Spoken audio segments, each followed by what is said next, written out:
was like, hold on, I've just played a test match. Yeah. And now you're telling me I can never play rugby again. Oh my That was God. a little bit scary. That was a bit scary. Look at it. Oh my God.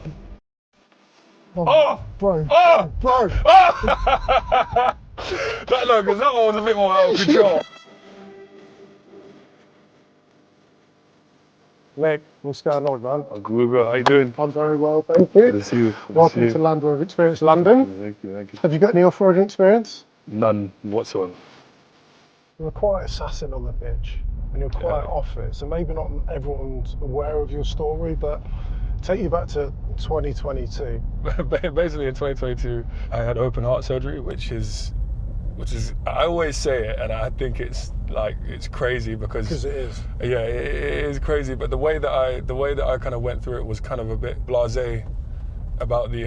So I'm just making sure that I follow these guys. So going back to that open heart surgery. You can't say open heart surgery. It's not. No. But that's how I kind of like.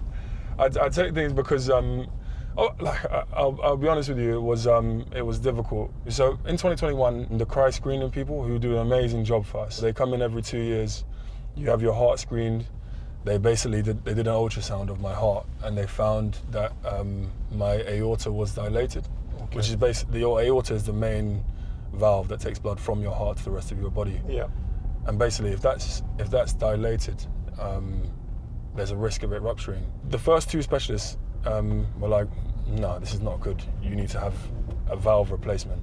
You then have a mechanical valve, which means that you have to be on blood thinners for the rest of your life. So with that, they were like, there's no return to sport. So career over. Career finished. But I was like, hold on, I've just played a test match. Yeah. We won, so I was in quite good spirits. And now you're telling me I can never play rugby again, and I have to retire. But then this further specialist got called in just to speak about options and what we can do.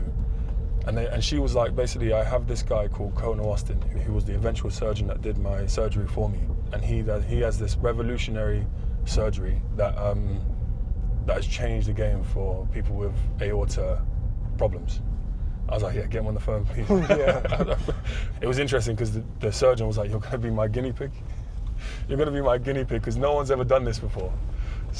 So no one's had that surgery ever in the world of contact sport? In the world of contact sport.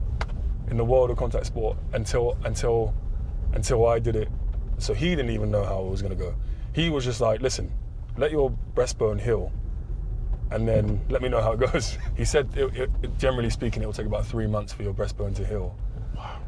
And like looking back now, obviously it's been a while afterwards. I probably should have given it a bit longer maybe. Okay. But you know our sport doesn't really wait. So that 3 months of the sternum healing and then maybe another month of return to play. Before that game, Yeah. having gone through the recovery, getting a heads up, you're going to be playing. What was that week like? Physically, mentally? Was there any nerves? No, I remember having a chat with my mum, and she was just like, "Are you ready?" I was like, "Mum, you don't know if you're ready. You never know." When you're like, I liken it to when you're in the academy. Yeah. When you're in the academy and they're like, "Oh, you're gonna play," you're so nervous. You know, like you're like, "Oh God, I don't know if I can do this." Yeah. You know what I'm saying? Yeah, That's the feeling that I would liken it to. I wasn't sure whether my body would cope with it, but you just have to do it. You just have to. Like that's the only way. Probably wasn't my best 80 minutes ever, but like I was so happy because I did it. Where are we? Are we in London or are we in Alabama? What is this? What's going on? We're on the Alabama Lakes. Swamp season. That mud is thick. At the end of the year, to come away from everything that you'd had to go through to have like something tangible, a Premiership title. That's why I celebrated for 5 days. Celebrated for 5 days straight. I was like, yes, Yeah. I've done it. Thank course. God. Like obviously I'd done it before, and but that one felt different. I I'll be bet honest it with you. is. That one felt special, man. No, I can't do this one I can't do this one. No, you can. I can't do this one. You've had open heart surgery. Yeah, sorry, I'm getting excited. Oh God! Mate, Why do I'm on a roller coaster that I'm controlling? All we can see is. Aye! All we can. Aye! I can't. Bro.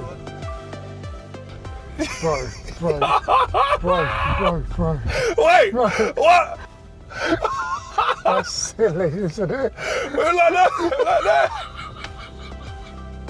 Taking you all the way back to the surgery, because that was a really interesting time in your life. Not just rugby related, because you also just brought a little boy. I had a child, yeah. I had a little, my son Cassius.